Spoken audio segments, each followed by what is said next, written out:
히브리서 9장 23절에서 28절은 예수님의 피의 효능에 대하여 말씀하고 있습니다. 예수님은 피를 흘림으로써 죄로 물든 우리를 구원해 주시고 하나님 앞으로 인도해 주셨습니다. 그 구원의 대가로 예수님의 공의로운 피는 지불이 되었던 것이지요. 다시 말해서 예수님께서는 보배로운 피를 통해서 죄의 값을 지불하셨던 것입니다.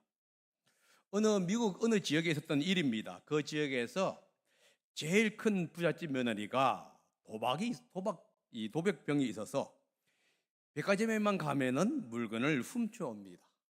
그런데 이 여인은 특이하게 한 번도 잡히지를 않습니다. 다른 좀도둑들은 조그만 양말 하나만 훔쳐와도 잡히는데 이 여인은 값비싼 것을 보석을 들고 와도 잡히지를 않는 거예요. 그래서 그 이유를 살펴보니까 이 여인이 도둑질을 잘했기 때문이 아니라 이 며느리의 도벽이 있는 것을 안 시아버지가 고민을 하다가 백화점에 가서 백화점 사장 주인에게 우리 며느리가 훔치는 것은 내가 사는 것으로 해서 전부 청구서를 내게 보내주세요. 대신에 우리 며느리가 무엇을 가져가든지 다 내가 할 테니까 고발은 하지 말아 주십시오. 이렇게 얘기를 했다고 그럽니다. 그래서 백화점 이 점원들은 며느리의 행동을 모른 채 했다고 그래요. 그래서 어차피 시아버지가 다 청산을 해주기 때문에 분명히 범죄인데도 불구하고 범죄하지 않은 사람처럼 취급을 했다고 합니다. 며느리를 사랑한 시아버지의 은혜처럼 예수님은 우리를 사랑하셔서 우리의 죄의 값을 지불해 주셨습니다. 오늘 우리는 우리를 사랑하시는 예수님의 보혈의 피의 능력, 효능에 대해서 생각해 보려고 합니다. 히브리서 9장 22절에 율법에서 피의 역할을 지금 언급하고 있는데 율법에 의하게 되면은 피 흘림이 없이는 죄의 사함이 이루어지지 않는다라고 정리를 해주고 있습니다. 죄는 하나님과의 교제를 방해합니다. 하나님께 나아가기를 원하는 사람은 죄가 없어야 합니다. 하나님과 친밀한 교제를 원하는 사람도 이 죄의 문제를 해결해야 합니다. 이 죄를 속하기 위해서는 피의 제사가 필요하다 하는 거예요. 왜냐하면 죄 사함은 피를 통해서만 가능하기 때문에 그렇습니다. 피를 흘리지 않고서는 죄를 사할 수 없기 때문이지요. 그런데 이 피의 제사를 위해서 장막 혹은 장막의 기구들 그리고 제사와 관련된 제반 의식이 필요하게 되는 거예요. 이 피의 제사를 위해 준비된 이 모든 땅의 제사 의식이나 기구들을 가리켜서 성경은 하늘의 성소의 모형이다 혹은 하늘 성소의 그림자다라고 얘기합니다. 이 말은 이런 뜻입니다. 하늘 성소는 원형이고 이 땅에 있는 것들은 하늘 성소의 그림자 혹은 모형이다 하는 의미가 됩니다. 그런데 이 모형인 이 땅의 성소는 동물의 피를 요구한다는 거예요. 그래서 대제사장은 속죄일날 동물의 피를 가지고 지성소로 들어갈 수 있었습니다. 동물의 피는 이 땅에 있는 것을 정결케 할 수 있는 효능이 있기 때문에 그렇지요. 그러나 하늘에 있는 성소에 있는 것을 이 동물의 피로는 이제 정결할 수가 없다는 거예요. 하늘의 성소는 더 좋은 피를 요구하는데 그 피가 바로 예수 그리스도께서 십자가에서 흘리신 보혈의 피라는 겁니다. 이 예수 그리스도의 보혈의 피를 통해서만 우리는 하늘 성소로 들어갈 수가 있게 됩니다. 그러면 왜 하늘 성소는 더 좋은 피인 예수 그리스도의 피를 요구하고 있느냐 하는 질문을 우리는 던져야 합니다. 히브리서 9장 24절에서 28절은 두 가지 이유를 제시해 주고 있습니다. 첫 번째 이유가 뭐냐면은 예수의 피는 죄를 없애는 능력이 있기 때문이다라고 얘기하고 있어요. 하늘 성소는 사람의 손으로 만든 것이 아닙니다. 하늘 성소는 하나님에 의해서 창조가 되었어요. 그래서 이 동물의 피가 아닌 예수님의 피를 요구하게 된 거예요.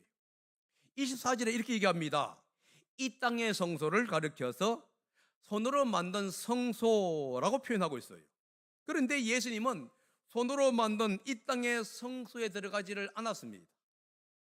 오히려 예수님은 창장막인 하늘 성소에 들어갔는데, 그렇다면 이 손으로 만든 것, 이게 무엇을 지칭하느냐 하는 우리는 질문을 던질 필요가 있겠지요.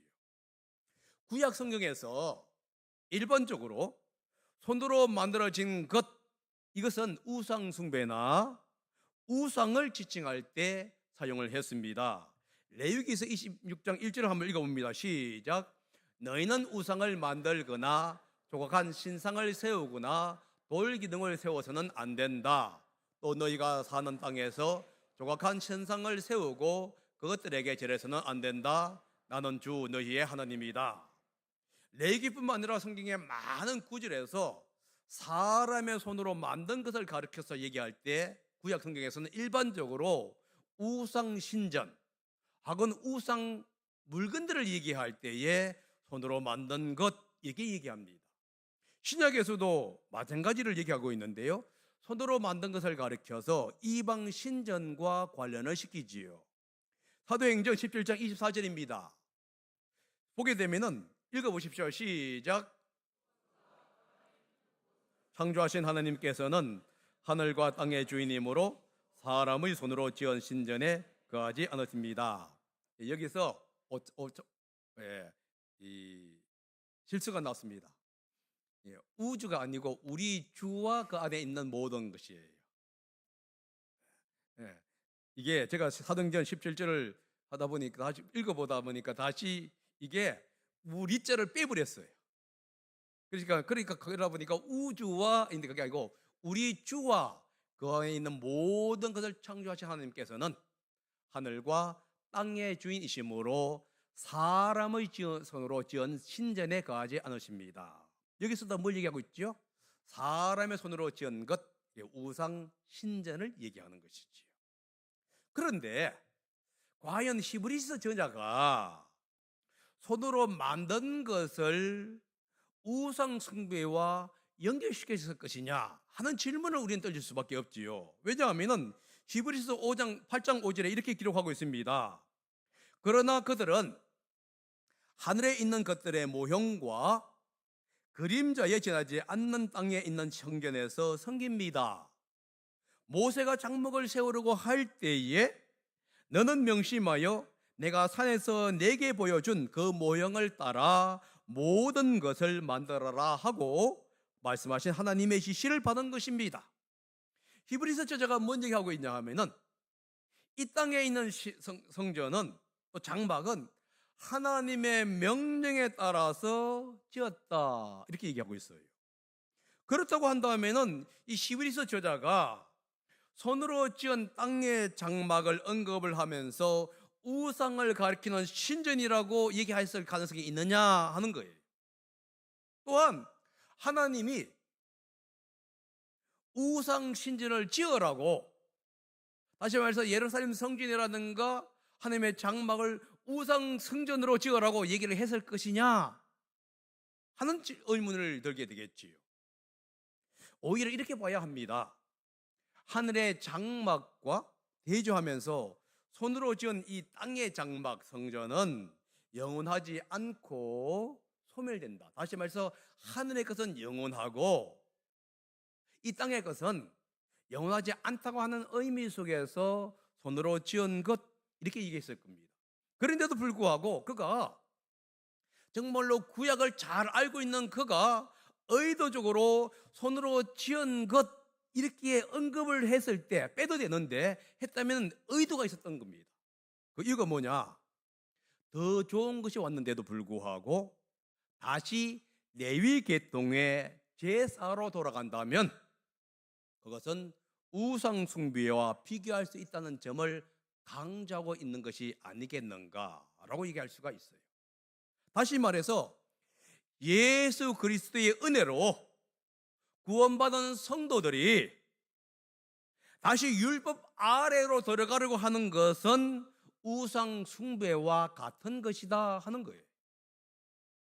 그리스도 안에서 참된 자유를 맛보고 주님을 위해서 살아가야 할 우리가 만약 육신의 통제를 받으면서 살아간다고 한다면은 그것은 우상 숭배를 하는 것과 무슨 차이가 있느냐 하는 의도 속에서 지금 주님께 이 히브리서 저자가 손으로 지은 것이라는 것을 의도적으로 엿지 않았을까 하는 거예요. 우리는 우리의 삶을 돌이켜 보아야 합니다. 하늘 성소로 나아갈 수 있는 자는 예수 그리스도의 피로 깨끗해진 사람들입니다. 거룩한 하나님과의 교제는 예수님의 피로 깨끗한 사람만이 하나님과 교제할 수 있는 것이지요. 사실 그 어떤 것보다도 지저분한 사람이 우리예요. 그런데 주님은 깨끗하게 해주셨고 하나님께 나아갈 수 있게 해주셨습니다. 그리고 하나님과 교제할 수 있게 해주셨지요. 그렇다면 우리는 이 계속적으로 하나님과의 교제를 위해서 깨끗한 상태, 정결한 상태를 유지해야만 한다는 거예요. 예수님은 더 나은 피, 자신의 피로 하늘 성소인 하늘에 하나님 앞에 섰습니다. 그런데 성경은 이렇게 얘기하죠. 그 이유는 예수님 자신을 위해서가 아니라 우리를 위해서 하나님 앞에 들어가셨다. 24절이 분명하게 얘기합니다. 우리를 위하여 하나님 앞에 나타나셨습니다. 루트가 이렇게 얘기합니다. 그리스도의 성천이 자신을 위한 것이라면 우리에게 아무런 유익이 없다. 그러나 우리의 영광과 기쁨이 여기에 있으니 그가 우리에게 맞서기 위해서가 아니라 우리를 위해서 하늘에 오른 것이다. 다시 말해서 우리를 정죄하기 위해서, 우리를 심판하기 위해서가 아니라 우리를 위해서 하늘나라로 올라가셨다. 여러분, 예수님이 자신의 피로 하나님 앞에 가신 것은 바로 여러분과 저를 위해서였다는 거예요. 이 사역을 가르쳐서 우리는 뭐라고 부르느냐? 대제사장의 사역 이렇게 합니다. 예수님은 대제사장으로서 지금 우리의 죄를 지금 사해 주시고 우리를 하나님 앞으로 인도할 수 있도록 해 주셨어요. 그런데 지금 예수님은 자신이 그 중보의 사역을 하실 뿐만 아니라 이 중보의 사역을 우리에게 위임하셨습니다. 베드로전서 2장 9절에서 이 사실을 분명하게 기록합니다. 다 같이 한번 읽어봅니다. 시작. 그러나 여러분은 택하심을 받은 족속이요 왕과 같은 제사장들이요 거룩한 민족이요 하나님의 소유가 된 백성입니다. 그래서 여러분을 어두움에서 불러내어 자기의 놀라운 빛 가운데로 인도하신 분의 업적을 여러분이 선포하는 것입니다. 지금 사도 베드로가 분명히 얘기합니다. 믿는 사람은 하나님의 택함을 받은 족속이고 왕 같은 제사장이고 거룩한 민족이고 하나님의 소유가 된 백성이다. 이렇게 선포하고 있어요. 여러분, 그렇다고 한다면은 예수 믿는 우리가 얼마나 존귀한 존재인가를 우리는 깨달아야 하는 거예요. 우주 만물을 창조하신 그 하나님의 백성이 되었고 하나님의 자녀가 되었다는 거예요. 예수 그리스도에 의해서 우리는 갑천한 존재, 벌레맛도 못한 존재였는데 갑자기 하나님의 자녀로 이방인을 받는 그런 존재가 되어버린 거예요. 그러므로 우리는 현재 우리의 삶에서 위축된 삶을 살아야 할 이유가 없겠지. 우리는 하나님의 자녀이고 왕입니다. 예수님이 온 우주를 통치하시는 황제라고 한다면은 우리는 그분의 아들일 뿐만 아니라 한 지역을 담당하는 왕의 신분이다 하는 거예요. 단지 이것이 오늘날 우리에게 현실로 오지는 않았지만은 우리 주님이 오시는 날 우리는 그렇게 되는 거예요. 이 놀라운 특권을 가진 존재가 바로 예수 믿는 저와 여러분이라는 거예요. 여러분, 대기업의 회장이 자기 아들이 초등학교도 아니고 중학교도 다니는데 한 회사에 사장을 세우지는 않을 거예요.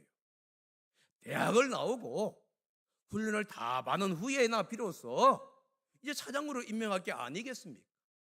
우리가 봐도 왕 같은 제사장이에요. 하나님께서는 우리에게 지금 초등학교, 중학교의 과정을 거치면서 이제 하나님께서 우리에게 주시는 그 영광의 나라를 통치하실 왕으로서 우리를 세운다는 거예요. 그런데 우리가 현재의 삶에서 위축될 필요가 무엇이 있겠느냐? 이것이 바로 히브리서 저자가 우리에게 얘기하고 있는 거예요. 우리는 이 특권을 주신 주님을 전해야 하겠지요.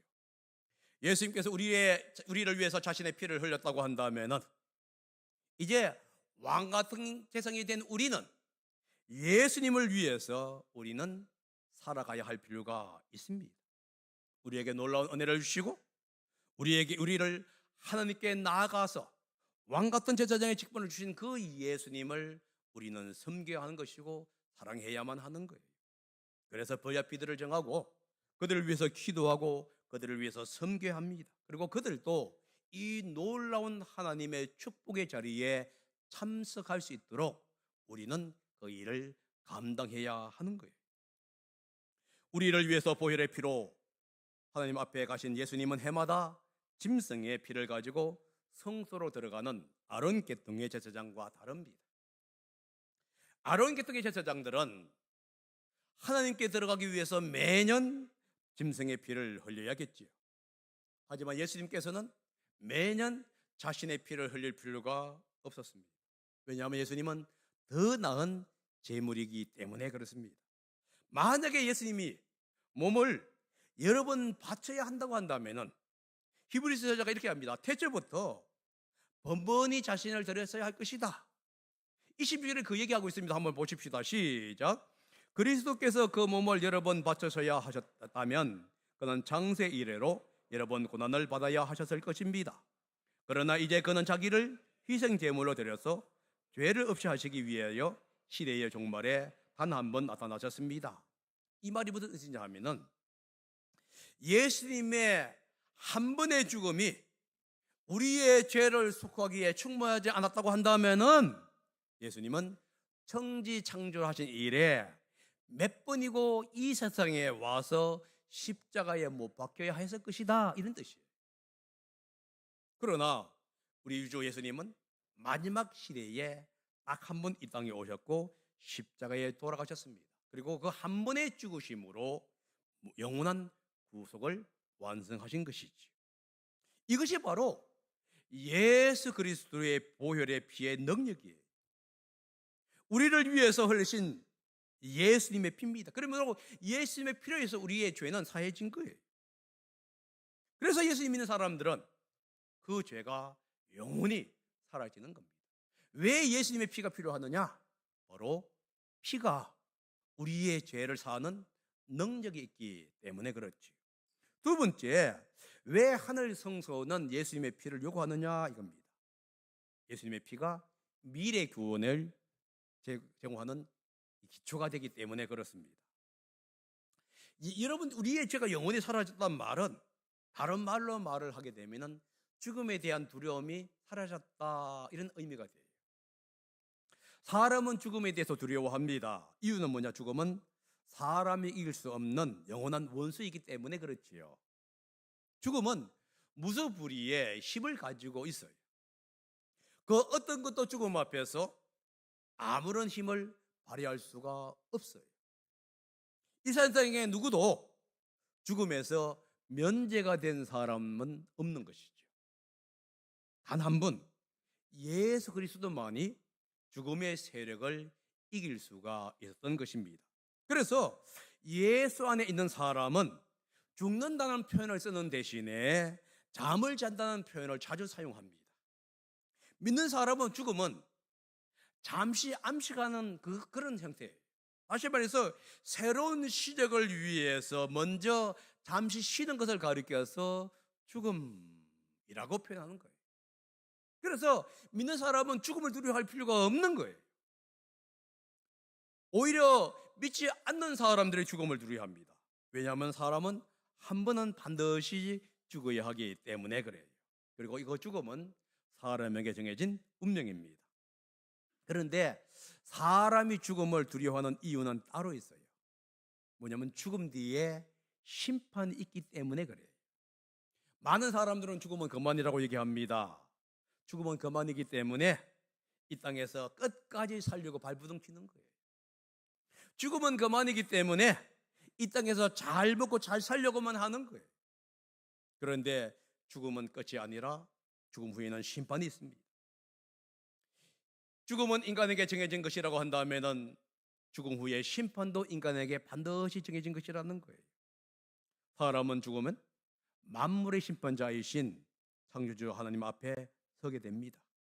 그리고 이 땅에서 행한 모든 일에 대한 심판을 받게 돼요. 그래서 사람은 자신도 모르는 사이에 죽음을 두려워하는 이유가 뭐냐? 비록 자기들은 죽음은 그만이라고 얘기하지만은 죽음 위에 하나님의 심판이 있기 때문에 그래요. 만약 사람이 죽은 후에 심판이 있다는 사실을 인식한다면 이 땅의 삶에 대한 자세는 다시 생각해 볼 수 있겠지. 죽은 후에 그만이라고 생각하니까 마음대로 살아가는 거예요. 하지만 죽은 후에 심판을 받게 된다면요, 우리는 우리의 삶의 어떤 형태를 재평가하는 기회를 가져야 한다는 거예요. 왜냐하면 주님 앞에 서는 날 우리의 삶을 하나님께서는 다시 한 번 더 재평가를 하게 될 것이기 때문입니다. 그러므로 여러분, 이 땅에서의 삶을 여러분 가볍게 여겨서는 안 돼요. 움츠려할 필요도 없지만은 여러분들 이 땅의 삶을 가볍게 여기고 여러분들의 생명을 가볍게 여기고 여러분의 어떤 생활을 가볍게 여겨서는 안 된다는 거예요. 사람은 죽은 후에 반드시 심판을 받게 됩니다. 그런데 심판 앞에 섰을 때에 자신 있게 설 수 있는 사람은 어디에 있겠어요? 그래서 우리 주님이 우리의 죄를 위해서 단번에 십자가에 돌아가셨을 밖에 없었던 것이에요. 그런데 성경은 이렇게 하죠. 예수님은 자신을 위해서 죽은 것이 아니라 다른 사람을 위한 희생제물로 돌아가셨다. 그러면서 이 사실을 이사야서 53장 12절에 이렇게 언급합니다. 읽어봅니다. 시작. 그러므로 나는 그가 존귀한 자들과 함께 자기의 몫을 차지하게 하며 강한 자들과 함께 전리품을 나누게 하겠다.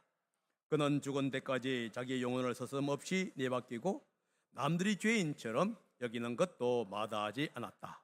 그는 많은 사람의 죄를 대신 짊어지고 죄 지은 사람들을 살리려고 중계에 나신 것이다.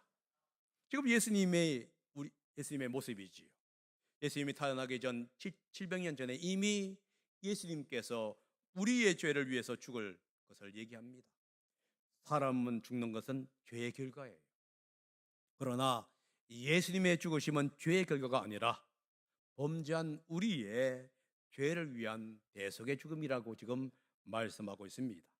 그러면 사람이 죽은 후에 심판을 받는다고 했는데 그때가 언제냐 하는 것이겠죠. 성경은 이렇게 갑니다. 예수님께서 재림하실 때 예수님을 믿지 않는 사람들은 심판을 받습니다. 반면에 예수 안에 있는 사람은 영원한 구원을 받는다. 이렇게 얘기합니다. 18절입니다. 읽어봅니다. 시작. 두 번째로는 죄와는 상관없이 자기를 기다리고 있는 사람에게 나타나셔서 구원하실 것입니다. 여기서 여러분 기억하셔야 합니다. 자기를 기다리는 사람에게 예수님이 재림하실 때에 자기를 기다리는 사람에게 나타나셔서 구원하신다. 예수님을 믿지 않는 사람에게는 심판이지만 믿는 자에게는 영원한 구원입니다. 예수님은 한 번 죽으심으로 구원을 이루셨지요. 그런데 주님은 이렇게 합니다. 재림시에 다시 구원을 이룬다고 얘기하고 있어요. 다시 말해서 십자가의 구원은 속죄를 위한 구원이라고 한다면은 재림시의 구원은 속죄받은 사람들이 주 안에서 영원히 사는 구원을 얘기하는 거예요. 십자가의 구원을 가리켜서 과거의 구원이라고 한다면은 재림시에 받는 구원은 미래의 구원입니다. 그러니까 십자가의 구원이 구원의 시작이라고 한다면은 재림시에 받는 구원은 구원의 완성이지. 그런데 우리는 어디 살고 있냐 하면 이 십자가의 구원과 재림시에 주어지는 구원 사이에 산다는 거예요.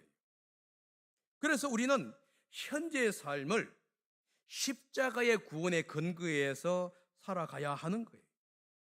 이것을 성경은 뭐라 하고 있냐 하면 구원을 이루는 과정이다 라고 얘기합니다. 이것을 신학적으로 얘기하면 이런 의미가 돼요.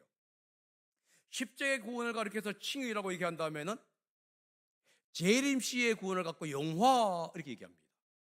현재 우리가 이루어가야 하는 것을 뭐라 부르죠? 성화라고 얘기해요. 성화는 게 뭐냐면 옛 성품에서 통제에서 벗어나서 새로운 성품으로 나아가는 것을 가리켜서 성화 이렇게 얘기해요.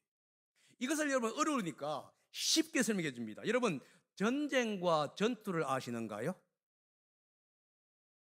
자, 여기입니다. 전투와 전쟁은 다른 용어입니다. 자, 하나님께서 이 가나안 땅을 이스라엘 백성들에게 약속을 해 주셨습니다. 그래서 모세를 통해서 이제 나중에는 여호수아를 통해서 가나안 땅을 정복을 했습니다. 7년 동안에. 그래서 전쟁은 끝났어요. 여러분 전쟁이 끝났기 때문에 가나안 땅이 다 이스라엘 백성들 땅이 되었습니까? 거기에는 전투가 벌어집니다. 여전히 가나안 땅에 살고 있는 많은 패잔병들이 있었던 것이죠.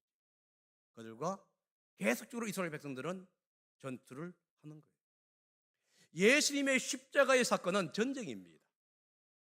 전쟁을 통해서 이미 사탄의 세력은 다 멸해졌습니다. 그리고 이 전쟁의 완성은 어디에 주어지지요? 예수님의 재림시에 이루어집니다. 그런데 전투는 여전히 벌어지고 있는 거예요. 여러분과 저의 마음속에 끊임없이 죄의 자아가 우리를 통제하고 있는 거예요. 육신의 욕망이 육신의 자아가 우리를 통제하고 있습니다. 예수 안에 있으면 새로운 피조물이에요.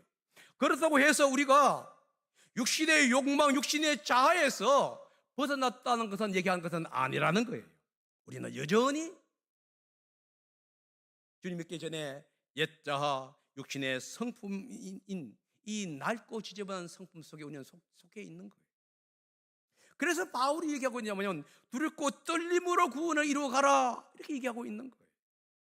이 말은 뭐냐면 비록 신문적으로 우리가 하나님의 자녀가 되었고 왕같은 제사장이 되었다 할지라도 현실 속에서 우리는 여전히 죄의 사슬 속에서 살아가고 있다는 거예요. 그래서 이 죄의 성품, 육신의 성품, 자기중심적인 생품에서 벗어나서 새로운 성품, 예수 그리스도의 성품으로 자라가야 한다고 얘기하고 있는 거예요. 여러분, 약속의 땅을 찾은 이스라엘 백성들은 약속의 땅은 신분적으로 이미 그들은 받았습니다. 그러나 이집트에서 나온 후에 그들은 끊임없이 팔레스타인에서 살고 있는 그 토들과 싸워야 했던 것이지요. 거대한 사람들과 싸워야 했어요. 왜냐하면 이미 소유가 된 땅을 정복하기 위해서. 여러분과 저도 마찬가지지요. 신분상 우리는 이미 하나님의 자녀가 되었습니다. 그러나 실제 우리는 돌 같은 마음, 육신의 정욕으로 인해서 우리는 넘어지고 쓰러집니다. 우리는 이것을 지금 싸워야 하는 거예요. 이미 소유가 된 구원을 이루기 위해서 우리는 삶의 현장에서 구원을 이루어가야 하는 것이다 하고 성경은 얘기합니다. 이 사역을 위해서 예수님의 피가 필요했지요. 예수님의 피는 우리가 하나님의 자녀가 되는데 중요합니다. 왜냐하면 피 흘림이 없인즉 죄 사함이 없기 때문이죠. 또한 예수님의 피는 영원한 구원을 위해서 필요합니다. 더 나아가서 이 영원한 구원을 얻기 위해서 우리는 현재 구원을 이루어 가야만 하는 거예요. 이 현재 구원을 이루기 위해서 필요한 것이 뭐냐? 예수 그리스도의 보혈의 피다 하는 거예요. 물론 예수 그리스도의 보혈의 피가 예수님이 재림하실 때에 우리를 완성해 줄 것입니다. 그러나 우리는 주님을 기다리는 자예요. 주님을 기다리는 사람이라는 게 누굴 얘기할까요? 현재의 구원을 이루어가는 사람들일 겁니다. 옛 성품이 아니라 새로운 성품 속에서 나를 드리는 그 사람들에게 주님은 나타나서 영원한 구원을 제공해 주신다, 이렇게 말씀하고 있는 거예요. 그러므로 한 주간 예수님의 피를 생각하면서 하나님께 영광 돌리고 육신을 이기고 성령의 능력으로 살아가는 제가 되고 성도님들이 되시기를 예수님의 이름으로 축복합니다. 기도하겠습니다. 사랑의 아버지 하나님, 감사합니다. 우리 주님께서 말씀하셨습니다. 우리가